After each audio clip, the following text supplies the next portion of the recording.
This episode of McKinneys on the Move is brought to you by USABeards.com, all natural beard care products.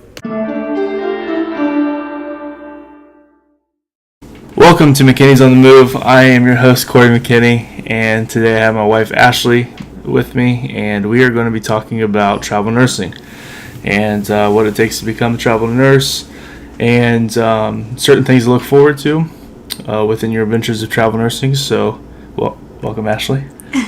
Thank you. Thanks for coming on. So, viewers that do not know, there is a job opportunity out there if you are a nurse that you can be a traveling nurse, and Ashlie has taken full advantage of that, and so is our family, and that's kind of the whole premise behind the show, behind us with the YouTube channel, and also the Instagram, Facebook, Twitter, all that good stuff, is us just showing you guys what we do. And so yeah, Ashlie, how long have you been a nurse? I've been a nurse for almost 4 years. Okay, so 4 years. And how many of those years have you been traveling? Almost half. I've taken 6 travel nursing assignments. Okay, all right. So where all have you gone? I started my career in Dayton, Ohio as a new grad, and after I was a nurse for a year, I took my first travel assignment in Boise, Idaho, and then went back home for a little bit and worked for a few months, just because it was my first time away from home and being homesick and wanting to go back to my roots. Then I decided that travel nursing was such a good opportunity, I did want to go back to it. So I went to Tacoma, Washington, and then Madison, Wisconsin, Charlottesville, Virginia, and then St. Petersburg, Florida.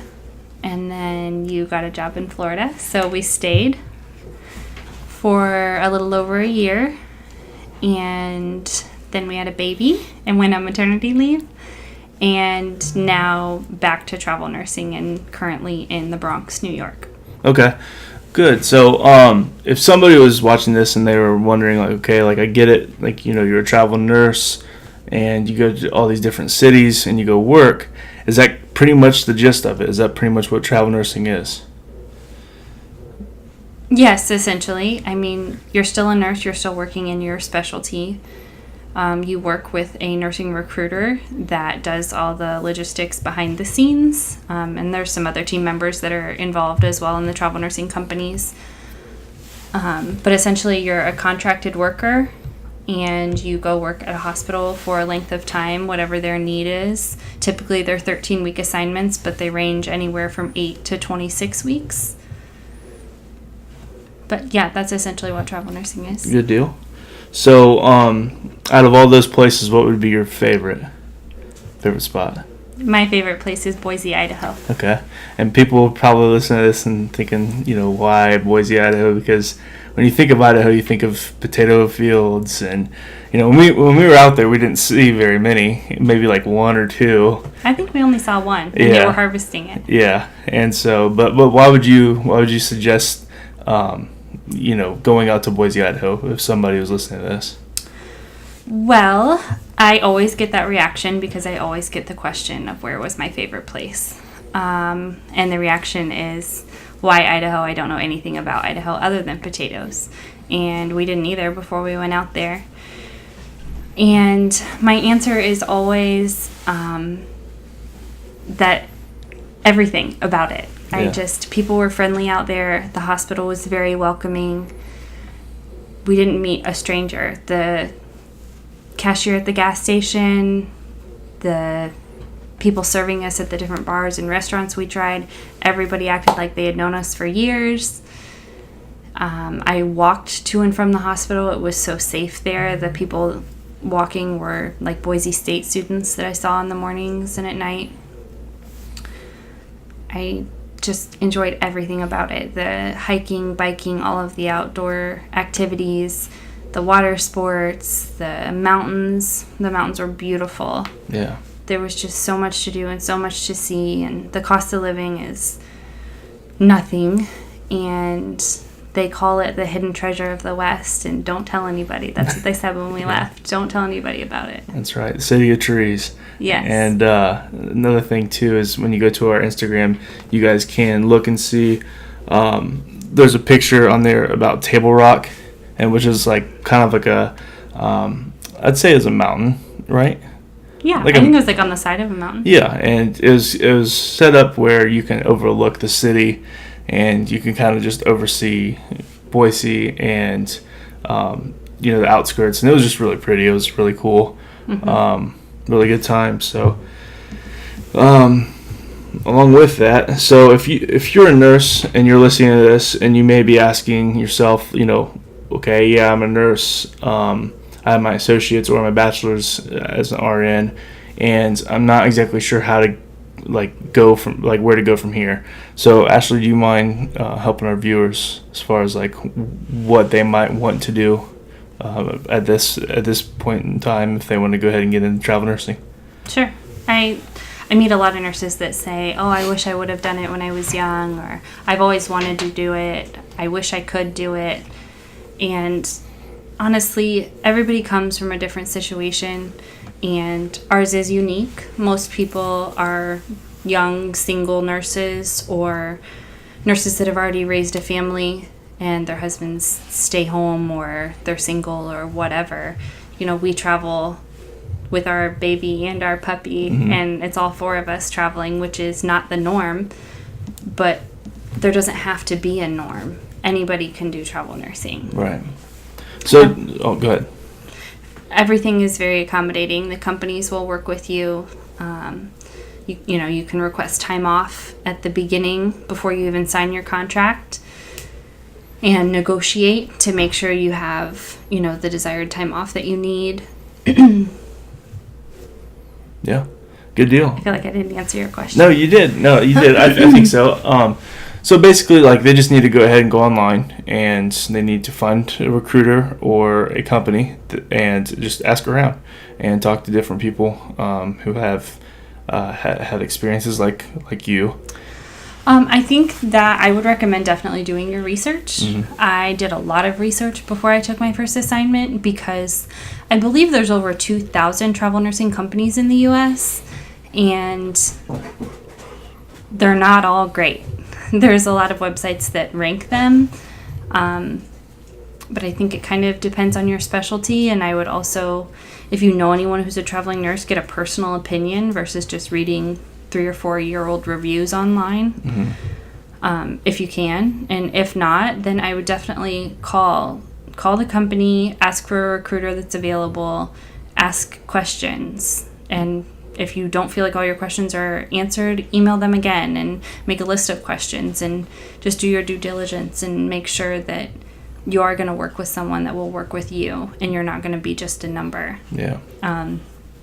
For different reasons, I have worked with 3 different companies, but I've been 100% happy with all 3 of them. Yeah. And I try to stay in good graces with all of them at the same time, so that I can use any of them whenever I need them. Yeah. And I feel like you've done a great job of reaching out, like you said, with other travelers that, have gone with this company and said, great thanks, and you've done your research for sure. And could you kind of explain the interviewing process, like as far as like from, day one, whenever you get a recruiter, what they do for you, what they send you, how soon after, the interview actually happens, and then how quickly you can go ahead and turn over and boom, you're on your way to another city like that. Sure. So I did my research, got a hold of a company, got assigned a recruiter, asked all of my questions, made sure that I was a good fit, that they were a good fit for me. And then it started with me turning in my nursing licenses, proof of identity, all of my certifications, BLS, ACLS, and everything after that. And then telling the recruiter what I needed, what I wanted. So I feel like as a staff, something that separates travel nursing from staff nursing is, as a staff nurse, I felt like I was just an employee. I was just a number. But as a traveling nurse working with your recruiter, I feel like they're almost working for you. They're getting you what you need. They're doing things for you versus the other way around. Right. So then they said, how soon do you want to leave? Where do you want to go? What shift do you want to work? What time off do you need ahead of time? Things of that nature. Yeah. So as soon as, that was really, the ball was in my court with that. As soon as I got all of my stuff turned in, then we could start submitting for jobs, and submitted me to any of them that I was interested in. And I've had interviews within an hour or within a week from that point in time. Yeah, and the turnover time is really quick. Like, as far as if they need somebody, you could be starting in the next 3 days. I mean, we've had it where we went from Tacoma to Wisconsin in a matter of 2 or 3 days. Yeah, we drove 37 hours straight through. Yeah, it was from nuts. Seattle. Drove from Seattle through Montana. We stopped over in North Dakota. We just sat out there for an hour, just soaking up the sun. But yeah, like you said, we drove straight through for 37 hours, which is crazy fun at the same time. That's part of the fun experience about this is just driving and seeing little local shops along the side of the interstate, or South Dakota, we saw a few just kind of abandoned cities or towns which was really cool. We've gotten to see a lot of wildlife with being able to do this, and we'll post pictures later on our website. I think another great thing about it is, we have done that where there's a quick turnaround, because that's what we wanted. We wanted to go to the next place. We didn't have a reason to go home or, a reason to stay or whatever. Because 9 times out of 10, if the hospital still has a need, you have the opportunity to extend your contract and stay for as long as you want. But you cannot stay a full year, or that changes your permanent tax home. Yeah. So you have to leave before the year. You can always go back, but you have to leave. I believe the rule is you have to leave and work somewhere else for at least 30 days before you can go back. But the great thing about travel nursing is, financially you do have the opportunity to make more money than you do as a staff nurse. So a lot of traveling nurses do take a lot of time off. And sometimes between assignments, they'll take a month or 2 off. Yeah, our friend Hannah, she's getting ready to go do what exactly is it? Pacific Crest Trail, I think is what it's called. Yeah. I think she left yesterday. Yeah. She's going to hike from Mexico to Canada. That's nuts. Mexico to Canada, it's going to take her about 5 months. Is that right? I think so. See, and that's the thing, too, is this isn't just a matter of traveling while you work. You can go ahead and save some money up like Hannah. And she's able to take 5 months to herself, and she's gonna go hike from Mexico to Canada. Yeah, which is nuts. But but the things like that, that's what this field, kind of opens up to, different opportunities, and not just meeting new people, but different things like that. So. Another thing is, what got you interested in travel nursing to begin with? Is it one of those things while you're going to school, somebody was talking to you about it, like a professor, or was it just kind of overheard word of mouth, or what kind of had that?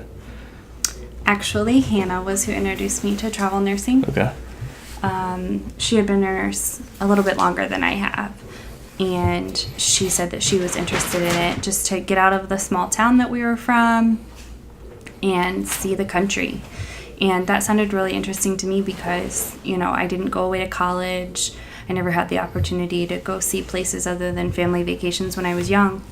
So that's what was the most appealing thing to me. And also just to, grow as a nurse and see different ways of doing things in different parts of the country, in different facilities, working with different people and for different places. Definitely. And you feel like you probably learn at least one thing from each hospital you've been at. Oh, definitely. Yeah, and you take in a lot of information, which is nice. And so after you've had all of these experiences, and we still plan on doing this for years to come, is it worth doing? Like if say somebody who is just is a too good to be true type deal, for somebody who isn't travel nursing yet but who is a nurse, or somebody who's a student that is thinking about the possibility versus getting a staffing position, do you think it's one of those things where it's worth it? I think it's absolutely worth it, for multiple reasons. Of course there's the opportunity to make more money, which is usually the reason it's so appealing to most people, but the opportunity to travel and see new places. Some people don't ever take the time to take a vacation, and I honestly feel like we're on a working vacation for our entire lives. Yeah, absolutely. Typically, you have to have at least 1 year of experience in your specialty before you can be a traveling nurse. So as far as nursing students, my recommendation to them would be get a job in the field that you want to work in and get at least a year under your belt and then start. Yeah, and that's what you did, right? That's exactly what I did. Yeah. And I started my first job in July, and the following August, I took my first travel nursing assignment. And that was out at Boise? Yes. That's right. Good deal. All right. Let's see. Is there anything you want to add right now? I don't think so. I don't think so. All right. Good deal. Well, if you need a referral for a good company, yeah, I've done a lot of research and talked to probably over 50 companies, and the 3 that I have chosen to work with, I have amazing recruiters. So good deal. Yeah, if you I would be happy to share that information with anyone who's interested. Yeah. So if people that are listening and watching this, Ashlie, where can they find you as far as on social media? They can follow us on Instagram, Twitter, and Facebook at McKinneys on the Move. Nice. So at McKinneys on the Move is the handle. We are on Facebook, Twitter, and Instagram. So please go follow us. Subscribe to this channel. Like it if you like this video. If you like our pictures, please like them.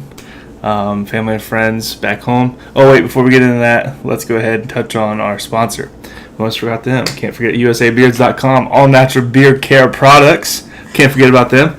So, Ashlie, I've been using a lot of their oils and their balms and also their combs. What scent's your favorite? My favorite scent is the Minuteman. Minuteman, okay. And what does it kind of smell like to you? I'm currently wearing it right now, so you can go and take a sniff if you want. It just smells like you. It smells like a guy. It smells like cologne. It smells fresh.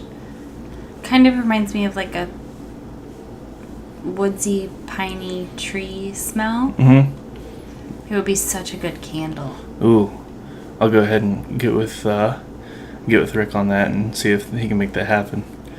Yeah, absolutely. So like I talked about, I believe in the first video, I mentioned that you have a lot of different allergies, and that some certain scent, like scented soap, like you can't use scented soap and stuff like that. But you don't seem to have any reaction to me with having this in my beard or anything like that, like you have with previous products. Could you kind of elaborate on that possibly? Yeah, absolutely. When we first started dating and you were using whatever companies you were using, it would really irritate my face when you would kiss me, or like just in general, like if you brushed up against my clothes and then I touched my hands, it would irritate me. And with this, it's not like that at all. I don't even notice, other than it just smells really good. Yeah. And your beard looks good. I appreciate it. And it's not too oily either. Like it's one of those things where like yeah. I know sometimes, like, when you would kiss my forehead or kiss the top of my head, like, my hair would feel greasier. I would have, like, grease spots on my skin from your beard. Yeah. But I don't notice that with this company at all. Yeah. So, ladies, if you are listening and your man has a beard, for a little present or a little gift or anniversary, Christmas is a little far away, but, this is a perfect opportunity to go on their website, usabeards.com, and select the fragrance that you would like to try, or your man to try, and try it out. So, along with that, again, thank you usabeards.com for making or helping us out and helping this be possible for us. It is a blessing, And to everybody back home, thank you guys for watching. Again, you can follow us at McKinneys on the Move. McKinneys on the Move, everybody. So, hey, be sure to go ahead and follow us on social media. Subscribe to our channel on YouTube. Like it if you like it. And be sure to stay in the groove with McKinneys on the Move.